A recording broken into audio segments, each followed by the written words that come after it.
podcast Hospital da Luz, onde os nossos especialistas falam do que sabem. Olá a todos, bem-vindos ao primeiro episódio do podcast Hospital da Luz. Estamos a celebrar os 20 anos da Luz Saúde e queremos aproveitar este momento para conhecer ainda melhor quem somos e o que fazemos.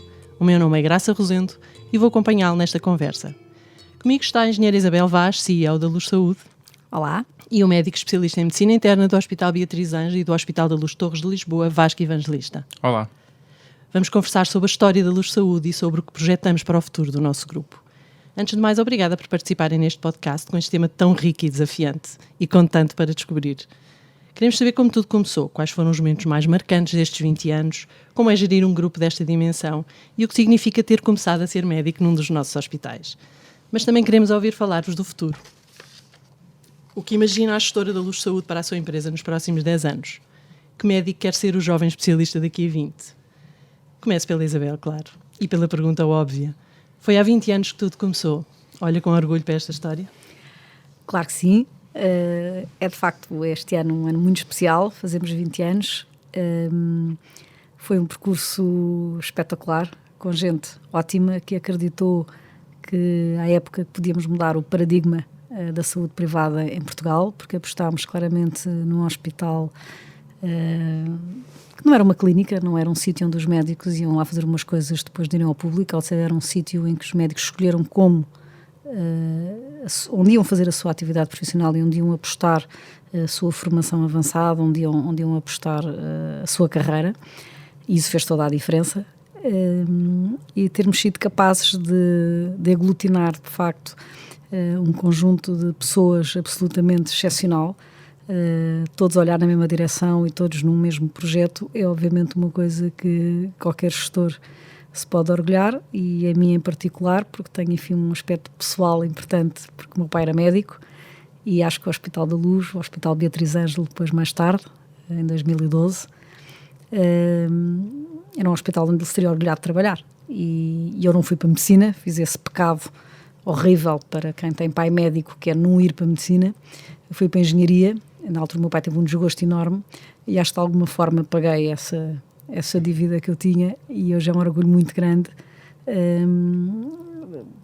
ter tantos médicos e tantos enfermeiros, tantos técnicos de saúde, tanta gente, de facto, que hoje forma a equipa do Grupo Luz Saúde, num projeto que continua a inovar, a fazer bem e a criar novos paradigmas na saúde em Portugal. 20 anos é uma vida, é quase uma vida. É uma vida. É.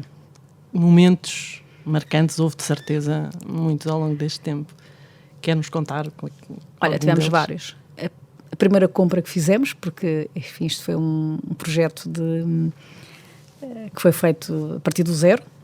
Portanto, quando comprámos a nossa primeira unidade, que foi a Clirria, em Aveiro, foi um momento marcante, e logo um mês a seguir o Hospital da Rábida. Portanto, o nosso grupo começa no Norte, é como o país, não é? Portanto, já Portugal também nasceu no Norte, o nosso também, onde aprendemos, onde guardo grandes recordações, porque isso realmente foram médicos altamente pioneiros. Nós não éramos nada, éramos 4 miúdos com ideias, ainda por cima ideias completamente diferentes daquilo que era o normal no setor, e portanto recordo com muito carinho todos aqueles médicos, quer em Aveiro, quer no Porto e em Gaia, que aderiram ao nosso projeto e com quem demos os primeiros passos.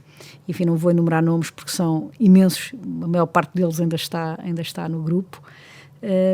Esse foi um momento marcante. Depois, obviamente, um dos dias mais felizes da minha vida, a seguir ao nascimento dos meus filhos, que foi de facto a abertura do Hospital da Luz. Recordo até com lágrimas nos olhos o que foi de facto a abertura daquele hospital e aquele grande projeto, que foi de facto espetacular. Recordo com muito, também com a mesma emoção, a abertura do Beatriz Ângelo, em 19 de janeiro de 2012. Foi de facto também um projeto que, sendo uma parceria público-privada, tinha de facto a diferença de ser um hospital construído de raiz, ou seja, nós no fundo pudemos escolher as equipas médicas, pudemos montar também um projeto com pessoas que acreditavam naquele projeto. Portanto, não tivemos que fazer gestão de mudança. Portanto, nós fizemos tudo de raiz também ali, mas agora aí no serviço público, o que também tem sido uma experiência a todos os níveis excepcional. Depois o momento marcante, enfim, agora que está também muito nas notícias, que foi no fundo a falência do nosso acionista e a entrada em bolsa, portanto a primeira e única empresa até hoje no ramo da saúde em Portugal a sujeitar-se ao escrutínio do mercado de capitais e, portanto, numa altura muito difícil. Portanto, do ponto de vista da gestão foi muito desafiante. Recordo também a parte boa, que foi todo o corpo clínico de todas as nossas unidades terem confiado em nós. E ninguém saiu, toda a gente se manteve firme, numa demonstração de caráter, que é preciso ter também para prestar cuidados de saúde, é preciso ter caráter antes de tudo. E o nosso corpo clínico teve caráter, porque eu recordo na altura, toda a gente veio picar os nossos médicos, porque acharam que nós íamos correr mal, e os nossos médicos mantiveram-se firmes, todos, e são, no fundo, os médicos e os enfermeiros e todo. Quem presta cuidados de saúde diretos é que são a verdadeira alma de uma organização como a nossa, e isso recordo também com muito carinho. Pronto, agora a seguir, o momento também marcante da história da Luz Saúde, fomos comprados pela principal seguradora portuguesa, líder também com uma grande aposta na área da saúde, que é a Fidelidade Multicare, com um novo acionista, também desafiante, porque, enfim, é um acionista, é um conglomerado chinês, também com desafios importantes para nós gestores, de aprender coisas novas, de perceber perspectivas novas, uma cultura completamente diferente até do ponto de vista de gestão. E, portanto, tudo isto são os vários passos que marcam. Passados 20 anos, continuamos com a ambição intacta, no sentido em que há 20 anos os desafios eram uns, agora são outros ainda mais desafiantes, porque vivemos momentos absolutamente espetaculares, e o Vasco seguramente como médico que acaba agora a sua especialidade vai seguramente falar, mas vivemos um momento digital, vivemos um momento de alterações de paradigma grandes na prestação de cuidados de saúde, nomeadamente o impacto da ciência de dados, por exemplo, como é que isso vai impactar a forma como os médicos e os enfermeiros prestam cuidados de saúde. E nós continuamos com a mesma juventude e com a mesma alegria de sempre, prontos para os novos desafios, prontos a apostar, de facto, nas pessoas mais novas e naquilo que vai trazer outra vez o sangue a correr nas nossas veias, que é permanente, agora numa etapa ainda mais desafiante, se calhar, do que aquela que foi há 20 anos. Enfim, por agora não dizia mais nada. Vasco, tenho com certeza algumas curiosidades. Tenho muitas curiosidades, obviamente, que, aproveitando a presença frente a frente, gostava de perguntar em que é que se baseou, onde é que foi sorver a inspiração para cimentar toda a estrutura do ponto de vista clínico numa especialidade em que qualquer internista tem dificuldade em explicar o que é que faz no início. Lembro perfeitamente, quando disse que ia para a medicina interna, foi um desatino para conseguir explicar às pessoas o que era a medicina interna. Portanto, de onde é que a engenheira Isabel Vaz sabia o que era a medicina interna? O seu pai era internista? O meu pai, por acaso, era cardiologista. Mas eu cresci em hospitais, de facto, e conheci muitos médicos, mas sobretudo tenho uma visão de engenharia dos hospitais. Exatamente. E a medicina interna, para mim, foi muito claro, desde o início, que era a cola do hospital todo. Era quem tinha a visão sistémica, era quem via a floresta e não só uma árvore ou outra. Isto é uma visão muito comum na engenharia, na gestão, e, portanto, nós quando olhámos de forma desapaixonada, porque a grande vantagem que a nossa equipa teve é que não vinha do setor da saúde e, portanto, não tinha preconceitos. E olhámos como gestores, olhámos como engenheiros, olhámos com uma perspectiva de fora. E a medicina interna para nós era muito óbvio, porque a medicina interna justamente tem visão sistémica de todo o sistema e é a cola de todas as outras especialidades. E, portanto, para nós foi muito importante encontrar logo no início, de facto, uma equipa de medicina interna, e tivemos isso com o Dr. João Sá, que tinha esta visão, e não João Sá, depois no Beatriz Ângelo, também com o Dr. Pimenta da Graça, à época, e sobretudo com o Dr. José Araújo, que também tinha a mesma visão, descomplexada da medicina interna, porque também havia muitos internistas que tinham aquela visão muito fechada e que não somos criados dos outros médicos, porque também há quem tenha essa visão da medicina interna. Claro. Eu tive a sorte de sabendo isto, também ter internistas de grande superioridade intelectual, de grande visão hospitalar e que percebiam e tinham ido para a medicina interna justamente por perceberem isto. Exatamente. E, portanto, ajudaram-nos a fazer este modelo, primeiro no Hospital da Luz, E depois também havia muita crítica. Fizeram isto na privada, mas no público não vai ser assim. E nós replicámos, porque não há diferença entre a prática de medicina no público ou no privado. No final do dia é tratar doentes bem e mudar e construir os modelos de governance clínico corretamente para, no fundo, servir os doentes. E quando nós nos focamos nisso, deixa de haver aqui um conjunto de confusão mental que tivemos, e realmente tivemos a sorte. Tivemos líderes muito importantes na área da medicina interna que ajudaram, de facto, a criar as bases do hospital. E depois fomos aperfeiçoando o modelo, a parte toda dos cuidados críticos, incluindo cuidados intensivos e os cuidados intermédios, a parte toda basilar também de diagnóstico, ou seja, nós tínhamos muito claro que tínhamos que ter uma imagiologia de excelência, tínhamos muito claro que tínhamos que ter uma anatomia patológica de excelência, portanto isso também fez parte, digamos, das pedras basilares. Também sabíamos que tínhamos, e no caso da privada, que tínhamos que apostar na porta de entrada, que era de facto a medicina geral e familiar, ou seja, portanto toda a medicina de proximidade, e portanto tivemos, a grande felicidade que tivemos foi encontrar as pessoas que acreditavam nisto também e que tinham inteligência para o fazer bem. Isso foi um privilégio e continua a ser, e mesmo também depois no público, onde toda a gente dizia que não era possível, claro que também foi possível. Claro. E é uma das coisas que a gente hoje mais se orgulha no Hospital Beatriz Ângelo, é justamente a medicina interna. É engraçado ouvir estas palavras, porque na realidade podia ser eu a dizer exatamente aquilo que me motivou a decidir fazer a minha formação específica no Beatriz Ângelo. Foi exatamente esse modelo de governação clínica disruptivo, comparando com outras unidades do Serviço Nacional de Saúde. Obviamente tinha conhecimento daquilo que era a realidade já no Hospital da Luz, mas não o conhecia em concreto. E eu penso que para um internista moderno, vamos dizer assim, é exatamente isso que acaba por nos atrair, e seguramente é a justificação por quais todos os seus médicos, internistas do Hospital da Luz e do Hospital Beatriz Ângelo abraçaram estes projetos. De que forma é que isto foi aceite pelas outras especialidades, nomeadamente por outras especialidades médicas, por um gastroenterologista, por um nefrologista?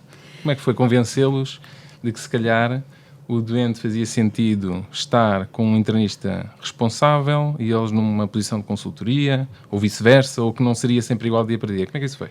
Vasco, esse é a parte divertida e porque é que é tão giro estar nesta empresa. E se quiseres, a tua pergunta reflete o maior desafio clínico que existe de liderança clínica e de governance clínico. Foi, de facto, convencer as especialidades a uma medicina de equipa. Certo. E uma medicina de equipa que, obviamente, era muito coordenada por quem tinha a visão global e sistémica do doente. Eu acho que isto tem a ver também com a evolução dos paradigmas de doença, ou seja, antes as pessoas tinham doenças muito isoladas, hoje todos os doentes com morbilidade, como tu sabes muito melhor do que eu, é uma constante. Hoje em dia é só Covid, mas sim, antes do Covid era. Mas nós sabemos que infelizmente não é só Covid, sim. E continuamos a ter doentes que, aliás, além de terem Covid, têm outras coisas, claro. O que ainda é pior. E isto foi, qual é que foi a felicidade que nós tivemos em ambos os hospitais onde isto foi feito, e depois também no resto da rede, é que nós, os médicos que vieram para cá, era nisto em que acreditavam. Isto implica muita inteligência de ambas as partes. Por um lado, da medicina interna, de perceber que tem que trabalhar em equipa com os outros, ou seja, não serem complexados. Não sou criado deste ou criado daquele, aqueles não é o meu doente ou é o nosso doente. É do hospital. É o nosso doente. Aí, se quiseres, até foi mais extraordinário termos conseguido fazer isto na privada do que no público, porque na privada os médicos têm mais a noção do meu doente e têm que passar do meu doente para o nosso doente, e um conjunto de saberes que no final do dia é melhor para o doente. Portanto, isto implica efetivamente aquilo, fala-se muito, como tu sabes, da medicina centrada no doente. A medicina centrada no doente é isto.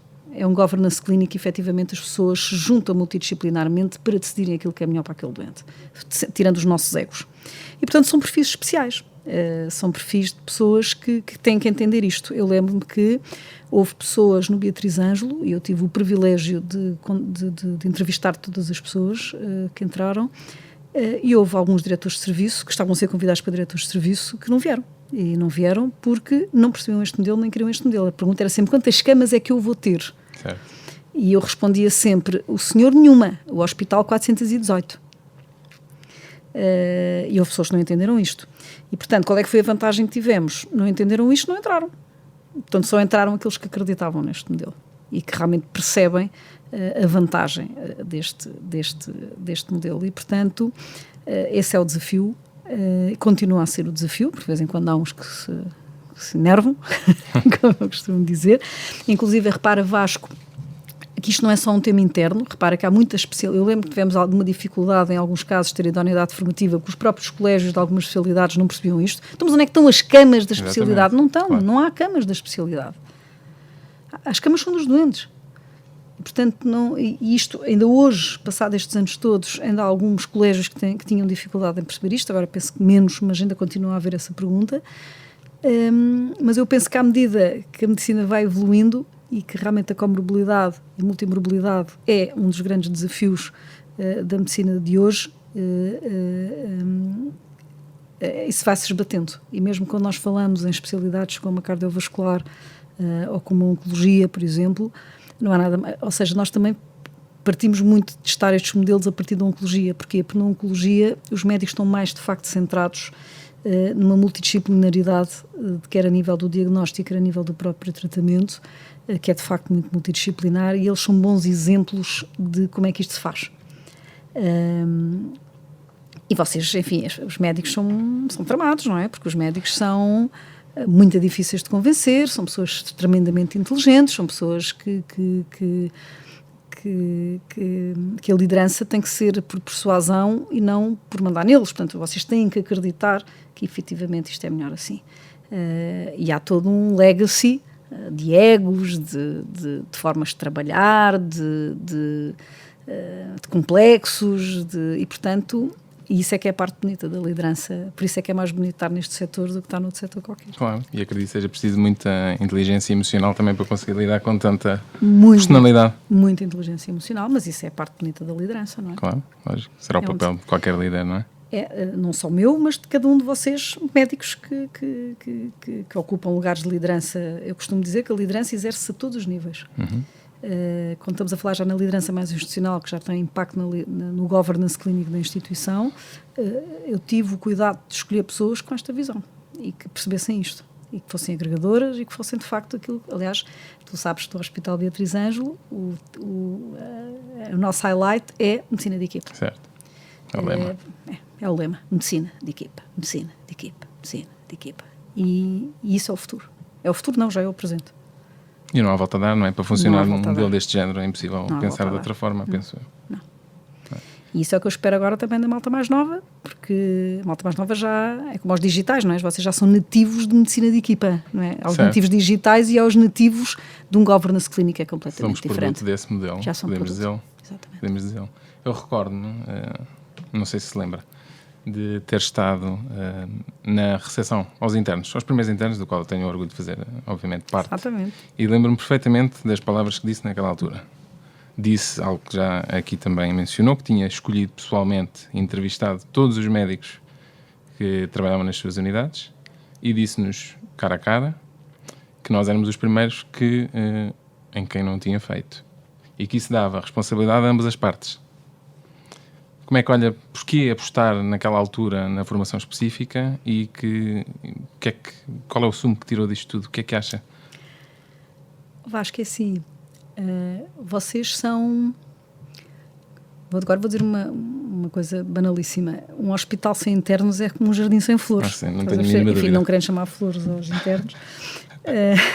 Mas é assim, pensa que o setor da saúde é de facto um setor absolutamente fascinante. Tu pensa que uma unidade que forma a cada 5 anos renova-se. Lidar com isto, eu que sou uma pessoa inquieta, eu não gosto, eu detesto a pasmaceira, portanto eu gosto de estar sistematicamente a ser desafiada. Portanto, há pessoas que são aversas à mudança. Eu estou no lado oposto, aliás até cansativo do oposto, ou seja, eu estou sempre em mudança. O que há quem considere cansativo, e eu até posso acreditar que sim. Tu teres a possibilidade de, a cada 5 anos, tu renovas toda a gente e tens ideias novas e pessoas que te vêm picar os miolos com coisas novas, a empresa está garantida para o futuro. Claro. Se não tiveres medo disso. Mas nós não temos medo disso.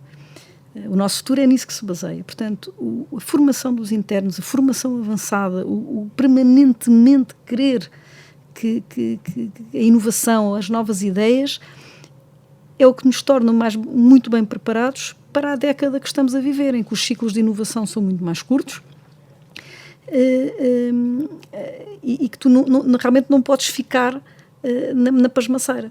E tu repara, a maior parte das empresas, não forma internos, não é? A maior parte das empresas, em geral, os bancos, etc., claro, não têm esta obrigatoriedade.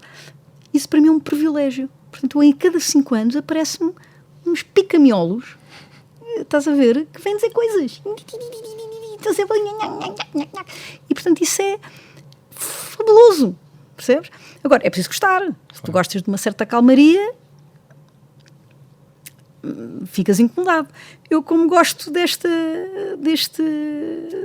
disto assim, para mim é bom. E o que eu acho é que hoje a maior parte das empresas... Para nós a tarefa é mais fácil, a inovação e o momento que vivemos hoje, o momento mundial, não estou a falar do Covid, estou a falar da evolução tecnológica permanente que estamos a viver e que acho que o Covid até veio acelerar algumas coisas. Nós temos a tarefa facilitada por causa disto, porque estamos sempre a renovar, estamos sempre a ter pessoas que nos estão a picar os miolos e, portanto, isso é fantástico. Quem dera a toda a gente. Eu costumo dizer aos meus amigos que estão na banca, que estão nos seguros, que estão nas telecomunicações, vocês não sabem a sorte que não têm por não terem que ter internos. Porque não têm.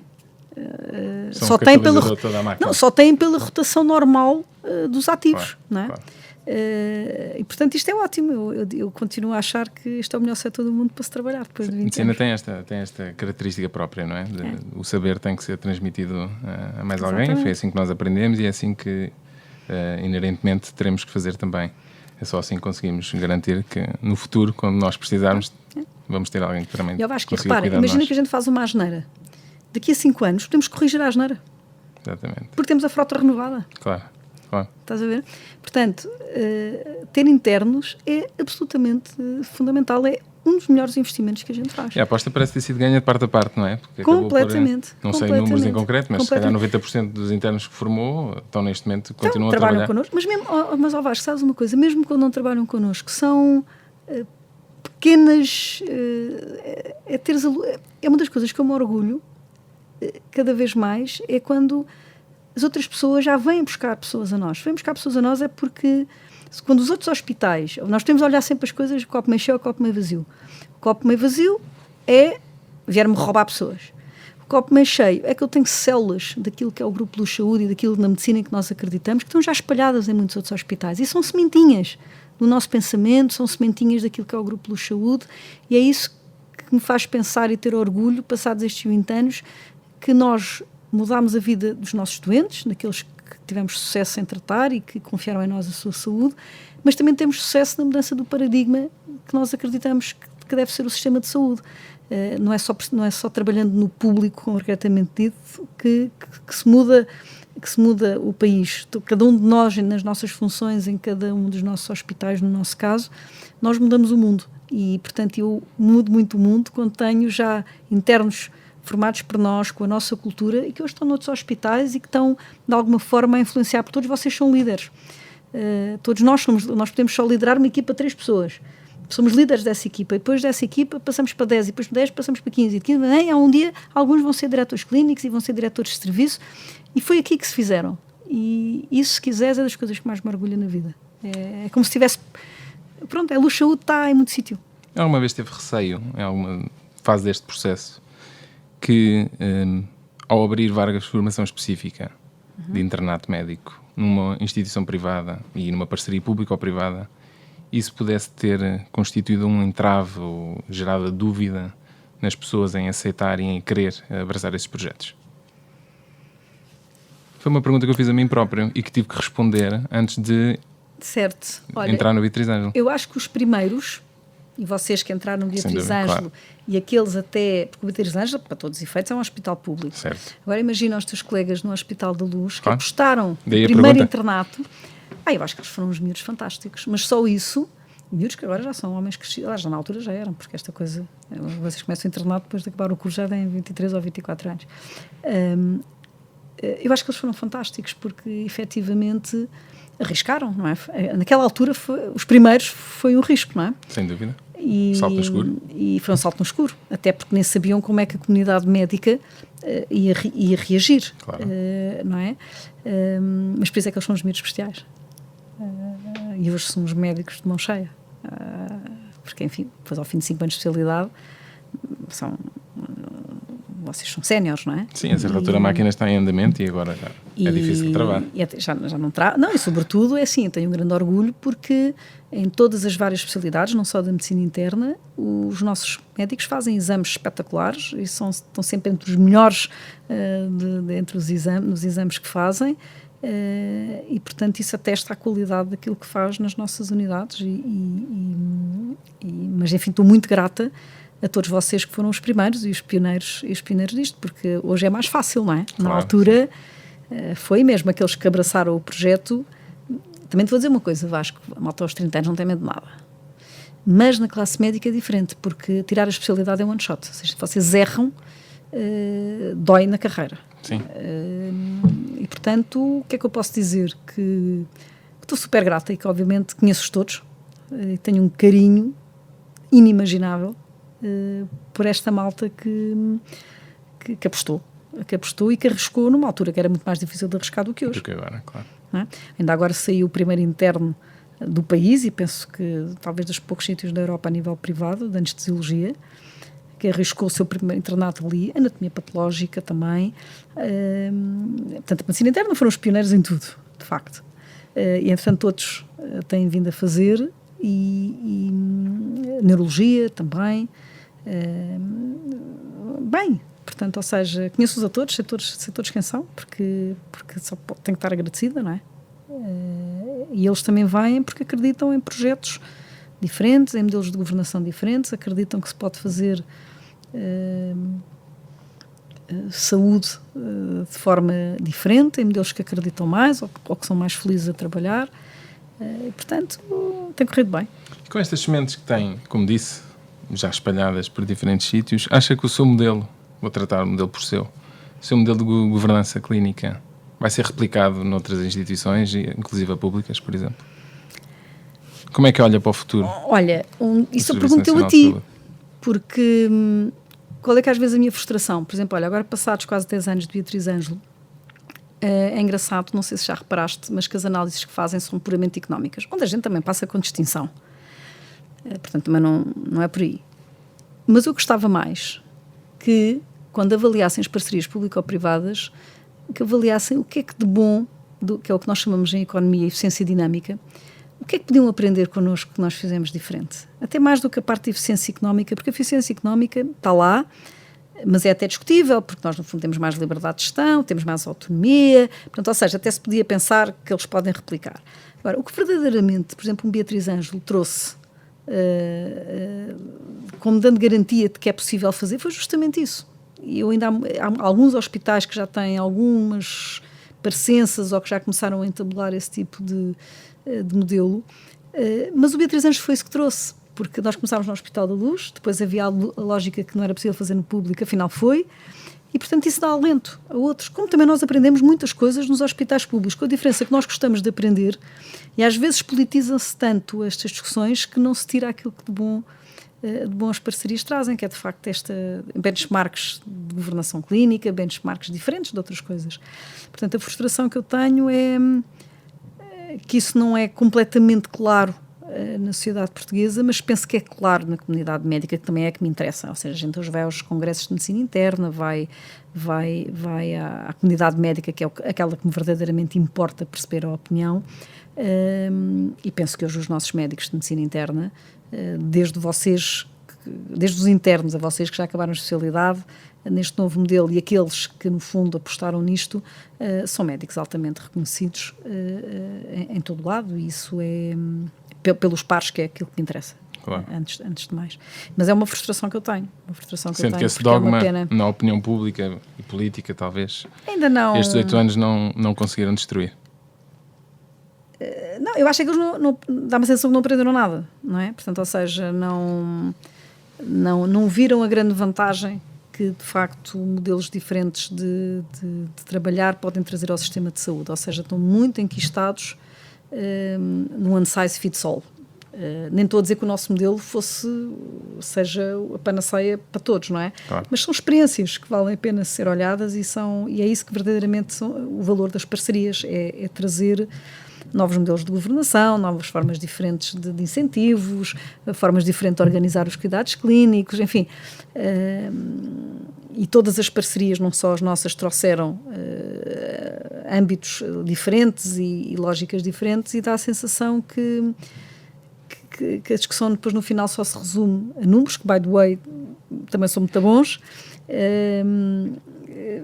mas não se tirou essa riqueza. E eu acho que isso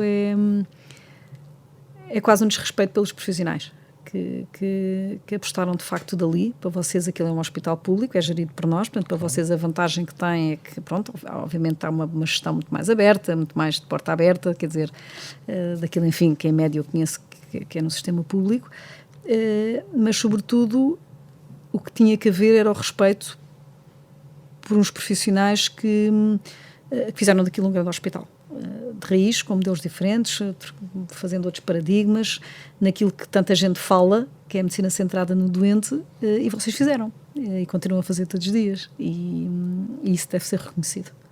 É porque acredito, o ponto fundamental de qualquer modelo de governança clínica, seja qual for, será assegurar que as equipas têm a capacidade de prestar os melhores cuidados possíveis aos doentes, não é? Exatamente. E este tal tema da medicina de equipa, o tal tema de não é eu que sou importante, nós somos importantes para o tratamento do doente, portanto é o passado do eu para nós, e isso é o grande ensinamento que os médicos da Beatriz Ângelo podem trazer, e deram aos seus pares, e eu gostava que isso ainda fosse, ou seja, eu acho que isso já é muito reconhecido na comunidade médica, mas se calhar se perguntares à opinião pública, eles não fazem ideia. Acredito. E vocês mereciam que eles fizessem ideia. Até vocês têm o reconhecimento da população de Loures e de Odivelas, ou seja, a população, aqueles 300 mil almas pelos quais nós somos responsáveis. Eu acho que eles sabem isso. Mas, enfim, mas é todo este ambiente também político que se vive e tudo. A saúde é uma coisa muito técnica e complexa, mas ao mesmo tempo também é um setor, pelas características deste bem, que é a saúde de todos nós, é muito politizado também. E, portanto, também temos essa desvantagem, não é? Portanto, ou seja, as pessoas tendem a não discutir tecnicamente os assuntos e a ser mais politizado. Mas, enfim, também estamos cá para isso. Também, nós somos resilientes para saber isso e os nossos médicos também são resilientes. Vasco, eu peço desculpa. Sim. Gostava de apanhar a deixa da Isabel e ela disse, eu é que devolvo-lhe a pergunta e por isso gostava de perceber, e gostávamos todos de perceber o que é que, para si, Vasco, jovem especialista, este modelo de governação clínica significa, porque é que fez essa aposta e portanto, perceber aqui do seu lado o que é que o levou a fazer este percurso. A tomar esta opção. Não sei se vou conseguir explicar de forma muito mais clara do que fez a engenheira Isabel. Eu não conhecia o Hospital da Luz, não conhecia o Grupo Luz Saúde. Toda a minha formação, obviamente, académica foi em hospitais públicos, até porque o Hospital Beatriz Ângelo iniciou a atividade em 2012, quando eu estava a começar a minha formação enquanto interno de ano comum, num hospital público. E, portanto, a realidade que eu conhecia era aquela. A partir do momento em que consegui perceber que haveria, se calhar, outra forma de funcionar na medicina interna, aquela que eu sempre soube que iria ser a minha especialidade, prestei atenção e procurei saber mais e fui visitar e tentei perceber de que forma é que era isto de não haver um serviço. Como é que não há um serviço de medicina? Todos os hospitais que eu conheço têm um serviço e eu sei onde é que vou, sei onde é que viro. Eu hoje em dia não consigo explicar onde é que eu trabalho no piso 3, no piso 4, no 2, onde houver um doente que necessite de um internista. Provavelmente será no hospital todo, exceto a pediatria. E isso é extremamente aliciante para um internista, nomeadamente um internista em formação, que quer obviamente não ter barreiras, quer poder ter toda a capacidade de ver o maior número de patologias possível para ganhar experiência clínica, para ganhar confiança e para, ao fim do dia, tratar o melhor possível os doentes que irá encontrar no futuro. Conseguir encontrar um hospital que não tem barreiras físicas, que liberta, que promove, exatamente por não existir as diferentes quintinhas das diferentes especialidades, um diálogo permanente, às vezes difícil, entre médicos e entre diferentes especialidades, é uma experiência enriquecedora e continua a ser todos os dias. Vasco, e como é que tu fazes, por exemplo, fazendo a pergunta que tu me fizeste a mim, como é que tu fazes com as outras especialidades? Ou seja, quando eles estão mais renitentes em ouvir a opinião, ou estão só com uma versão só das suas como é que tu fazes? Que capacidades é que tu achas que tiveste de desenvolver para conseguir Sempre que consigo eu sobreviver? testo telefones e vou falar pessoalmente. Acho que as pessoas entendem-se muito melhor cara a cara, até porque é mais difícil de controlar a linguagem, nomeadamente a linguagem não verbal. Essa é a primeira. Mas obviamente isso é um trabalho que se vai fazendo. As pessoas vão... E enquanto internos... É curioso, porque enquanto primeiros internos do hospital tivemos essa experiência magnífica de ter especialistas, assistentes graduados de outras especialidades a conhecer-nos pelo nome. Isto obviamente foi extremamente gratificante. E vai-se ganhando essa confiança de parte a parte, não é? Portanto, nós sabemos perfeitamente com quem estamos a falar, eles sabem também. E é um trabalho que se vai fazendo com calma, não é? Água mole em pedra dura, tanto bate até que fura. E, portanto, logicamente, tendo sempre em consideração que o único intuito não é passar trabalho para o outro, o intuito é tratar o melhor possível o doente. E, portanto, isto é de parte a parte. Muitas vezes, obviamente, um doente que está internado com ortopedia, se calhar precisa de um internista. Mas o contrário também pode acontecer. E, portanto, nesse sentido, falando, discutindo, reunindo e chegando a consensos. Nem sempre são fáceis, mas é para isso que existem... Depois também, obviamente, as chefias para mediar qualquer situação mais complexa, mas isso será assim em qualquer outra realidade. Ali, penso que seja particularmente mais fácil do que noutros sítios, exatamente por haver este espírito. E pelas pessoas que ali estão já sabem o que é que a casa gasta, já sabem como é que nós funcionamos, já sabem qual é a cultura e, portanto, acho que não haverá muita margem de manobra para negar o modelo em que se acreditou. E eu acho que em termos do internato, o que é que nós podíamos fazer para, no fundo, ajudar, ou seja, com este tipo de algumas capacidades que vocês devem adquirir que não são puramente técnicas, mas que também são de inteligência emocional e de... Achas que nós podíamos fazer alguma coisa complementar ao vosso internato que vos prepare um bocadinho para isto, em termos de formação? É uma boa pergunta. Não tenho propriamente uma resposta para ela. Acho que haverá seguramente um componente muito pessoal e haverá necessariamente pessoas que têm maiores aptidões para conseguir lidar com outros, lidar com situações de conflito. Com certeza, como qualquer outra área, também será passível de treino. Talvez fosse algo a conseguir perceber de que forma uma maior integração, por exemplo, com a psicologia, não sei. Psicologia de grupo são temas interessantes nesta área da saúde. Se calhar faria sentido começarmos a fomentar nos nossos internos mais novos. Mas relativamente à formação, e eu que tive essa experiência e agora estou do outro lado já enquanto orientador de formação, o tempo passa a correr. Mas já estás velho. Sim, exatamente, sim, sinto isso todos os dias. Mas será de continuar claramente a aposta e aquilo que nos foi dado enquanto oportunidade, de permitir que os nossos internos não coloquem barreiras nem limites e consigam fazer aquilo que entenderem fazer do seu internato. O internato é uma experiência muito pessoal, apesar de no final se resumir quase a um currículo que acaba muitas vezes por ser semelhante entre A e B, mas acho que há pequeninos pormenores que depois se nota aí, sim, a personalidade de cada um. E, portanto, nesse sentido, permitir aos internos experimentar outras realidades, no nosso caso em concreto, foi sempre fomentado, inclusivamente, estágios no estrangeiro, por exemplo, em unidades de referência, e não houve qualquer tipo de limitação ou dificuldade imposta pela própria instituição. Isso, não vou falar por outras realidades que obviamente também não conheço, mas não acredito que seja com tanta facilidade feito noutros locais. E, portanto, esta é uma grande mais-valia e seguramente um dos principais motivos que tem atraído tanta gente nova para as unidades da Luz Saúde, não é? Portanto, claramente uma aposta para continuar. Eu acho que daqui para a frente, como é que tu vês um aperfeiçoamento deste modelo ou inovações a este modelo? O que é que nós podemos no futuro fazer diferente? Uma delas já começou, não é? O Centro Clínico Digital e o Covid deu aqui um empurrão extraordinário. Há uns tempos ria-me imenso a pensar nisto, porque o trabalho nas Torres de Lisboa, vou percebendo através das notícias da internet, etc., de coisas diferentes daquilo que me apercebo no HBA. E uma das coisas que comecei a perceber ainda antes do Covid era exatamente o avançar da teleconsulta e de que forma é que estava a ser montada a consulta por videoconferência. E quando surge o Covid, quer dizer, hoje vinha para cá a pensar, tenho que perguntar à engenheira Isabel como é que ela adivinhou que vinha aí o Covid para dar um empurrão nisto. Tinha alguma informação que vinha aí uma pandemia. É extraordinário pensar como é que a medicina se vai adaptar à nova realidade. E acho que esta experiência que nós, enquanto internistas, temos tido na linha da frente, em todas as linhas da frente, de perceber como é que nos estamos a conseguir adaptar a isto.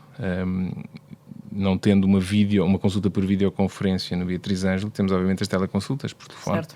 E mais do que as teleconsultas, temos os contactos regulares com as famílias, que nesta fase é muito, muito difícil de...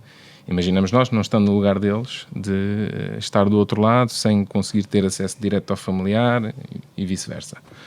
E é engraçado como em pouco tempo as instituições e as pessoas se adaptam à nova realidade, porque também não há alternativa, temos que aprender a viver com ela. E, portanto, esta revolução digital na medicina é extraordinária. É extraordinário de perceber como é que ferramentas de apoio à decisão clínica surgem, como é que programas que conseguem integrar diferentes especialidades acabam por ter depois benefícios demonstrados para os doentes. Isto, ao fim e ao cabo, é aquilo que qualquer médico quer. Portanto, a última coisa que nós queremos é perder muito tempo em computadores e em registros. Nós queremos é estar ao lado dos nossos doentes. E aquilo que eu sinto é que, se calhar, nestes últimos 30 anos, tivemos progressivamente a afastar-nos dos doentes e, se calhar, agora está na altura de começarmos a fazer o caminho contrário, começarmos a aproximar mais daquilo que é o foco do nosso trabalho, que é o doente, é a pessoa. E como é que tu vês a tecnologia a ajudar nisso? No final do dia, o objetivo da tecnologia é ajudar-vos a estar mais próximos dos doentes, não é? Sem dúvida É um paradoxo. Facilitação de registros clínicos será sempre a primeira resposta, porque será, obviamente, é aquilo que nos consome mais tempo. Hoje em dia, o trabalho de um médico é um trabalho que não é só clínico, antes pelo contrário. É um trabalho, obviamente, clínico, é um trabalho académico, científico, mas é um trabalho burocrático, muitas vezes. É um trabalho de resolução de problemas que não são só do foro clínico, do foro médico, são problemas sociais. A sociedade em que hoje em dia vivemos é muito complicado, e não é só pela população ser idosa, tem a ver, obviamente, também não só com multipatologia, mas também com as próprias condições socioeconómicas que o nosso país atravessa. E o médico acaba por ser envolvido neste turbilhão para o qual tem pouca competência, pelo menos pré-graduada, para intervir. São as dores de crescimento, vai-se aprendendo fazendo, como muita coisa na vida, mas seguramente terá que haver também alguma formação neste sentido. As tecnologias de informação e as ferramentas clínicas vão seguramente tirar-nos parte dessa carga. Se eu puder perder 10 minutos em vez de 30 ou 40 a elaborar um relatório clínico, melhor para todos, em última análise, melhor para o doente, que estou mais 20 ou 30 minutos ao lado dele em vez de estar em frente a um computador. Claro. A medicina é feita ao lado do doente e isso é algo que eu sinto que se vai progressivamente perdendo e que urgentemente temos que começar o caminho inverso. Eu estou a adorar esta conversa, mas em algum momento temos que lhe pôr um ponto final. E por isso vou fazer-vos a última pergunta aos dois, igual, cada um a responder na sua perspectiva própria, pessoal, profissional. O que é que se vêem, como é que se vêem daqui a 20 anos? O que é que vão estar a fazer daqui a 20 anos? Vasco, vamos deixar as senhoras... Daqui a 20 anos estamos aqui novamente eu vou a falar estar dos 40 algaleada a anos ser da tratada pelo Vasco. Aliás, um dos investimentos que temos que fazer é justamente termos bons médicos daqui a 20 anos. Eu espero que eles depois tomem conta de mim sem muitos computadores ao pé. Espero que não venha a ser necessário. Eu também espero que não. 20 anos é muito tempo. Eu 10. não faço ideia onde é que... 10 anos, Então, continua a ser 10 imenso anos. tempo. É possível prever alguma coisa na saúde daqui a 10 anos? Acho que nós vamos progressivamente sair dos hospitais, das estruturas físicas. Um hospital, se calhar, não é um conjunto de paredes, é um conjunto de pessoas. Já aqui foi a ideia subjacente era esta. E acho que nós vamos ter que começar, efetivamente, a sair do local físico e a estar na comunidade, a estar na casa das pessoas, de forma mais proativa. A hospitalização domiciliar é um exemplo. Se calhar consultas domiciliárias no futuro, não faço ideia.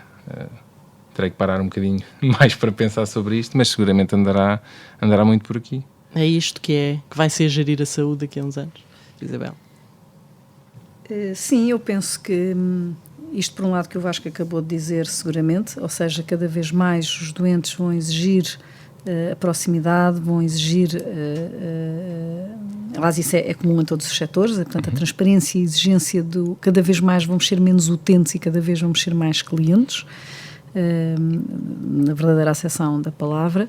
Acho que o Vasco não falou, mas eu acho que a tecnologia vai ser muito importante, não só naquilo que o Vasco referiu, que é a facilitação, de facto, permitir aos médicos terem mais tempo para estar. O Vasco disse uma coisa muito importante, que eu até escrevi aqui nos meus papelinhos: a medicina faz falar dos doentes, e portanto a tecnologia tem que servir para lhes permitir fazer isso, mas também hoje a ciência de dados permite haver modelos preditivos de determinadas situações. Por exemplo, nós estamos no século dos vírus e das superbactérias, e, portanto tudo o que a tecnologia nos possa permitir em termos de engenharia de dados, que os médicos saibam o mais depressa possível a probabilidade disso acontecer e poderem atuar o mais rapidamente possível, penso que vai ser uma das grandes vertentes tecnológicas, ou vertentes da tecnologia que vão ajudar a medicina e ajudar os médicos a tratarem, porque vão prever, e aquilo que a capacidade preditiva vai ser extraordinariamente importante para os médicos a todos os níveis. Aliás, eu costumo brincar, nós há bocadinho não falámos sobre isso, Vasco, mas eu costumo brincar, normalmente quando se vai escolher a especialidade, querem ser sempre cirurgião, ou assim uma coisa mais super sexy, e realmente a medicina interna ou a medicina geral e familiar não era nada sexy. Eu costumo dizer que talvez das especialidades mais tecnológicas no futuro vão ser a medicina interna e a medicina geral e familiar, justamente aliada à ciência de dados, dos modelos todos preditivos de previsão de pandemias, de previsão de infecções, sepsis, por exemplo. Hoje uma coisa que começou-se a falar, por acaso, esta semana das Klebsiellas, que nós, enfim, temos uma grande experiência de lidar, portanto, as superbactérias, e tudo, portanto, toda essa parte tecnológica, seguramente a engenharia de dados vai impactar de forma brutal a medicina, e daí eu também ter perguntado ao Vasco, em termos de, os internatos vão ser seguramente coisas diferentes, não só vão ter que ter capacitação de inteligência emocional para lidar de facto com uma medicina que é diferente e uma medicina que é centrada no doente e que implica toda esta liderança, digamos, dos médicos em torno de um doente, e portanto saberem lidar com as outras especialidades, com os egos de cada um, porque enfim estamos a falar de médicos que entraram para a faculdade com médios de 18 ou de 20 ou o raio que é, portanto, ou seja, são uns tipos dificílimos, com os egos enormes, pior do que eles só mesmo os engenheiros, é que têm egos maiores do que os dos médicos, são mesmo nós os engenheiros, e portanto é preciso aprender a lidar com isto tudo, mas também a lidar com a tecnologia, e são ferramentas que os médicos não estavam habituados nem a nível dos cursos que tiram, e portanto eu estou convencida que no futuro os campos universitários que conseguirem juntar as várias armas do saber, as engenharias, com a própria ética, vem do direito, ou seja, todas as universidades que conseguirem efetivamente incutir estes múltiplos saberes nos jovens médicos vão ser ganhadoras e vão prepará-los muito melhor para o futuro. Eu queria só ver se podia fazer uma pergunta ao Vasco. Claro que sim. Que era, ao Vasco, como é que tu vês daqui a 1 ano e meio o nosso querido HBA passará seguramente para a esfera pública, ou não, ou para outro operador, que até podemos ser nós, portanto depende do que é que o Estado agora vai fazer. Como é que tu, que obviamente também já estás connosco também no setor privado, mas como é que tu vês, como é que tu encaras isto? Como é que neste momento estás a sentir todo este momento? Com o receio natural de quem não quer que algo bom acabe. Bom para o doente, sublinhe-se. De quem não deseja ver um hospital definhar, de quem não deseja ver a qualidade de prestação de cuidados decair. E, portanto, com essa expectativa. Parte passará por nós, mas obviamente o desconhecimento do futuro gera esta expectativa. Acredito que todos os profissionais da Beatriz Anjo lutarão para que isso não aconteça, como é lógico, independentemente daquilo que venham a ser as decisões de futuro, porque acho que o caminho que fizemos até agora também nos obriga a isso. E que conselho é que me dás? Assim, renova a parceria. Renova a parceria. Muito bem. Bom, e com este pedido terminamos. Obrigada a ambos por esta excelente conversa, foi excelente. Obrigada por estarem desse lado a ouvir-nos. Regularmente vamos então, a partir de agora, disponibilizar novos episódios deste podcast, onde os nossos especialistas falam do que sabem.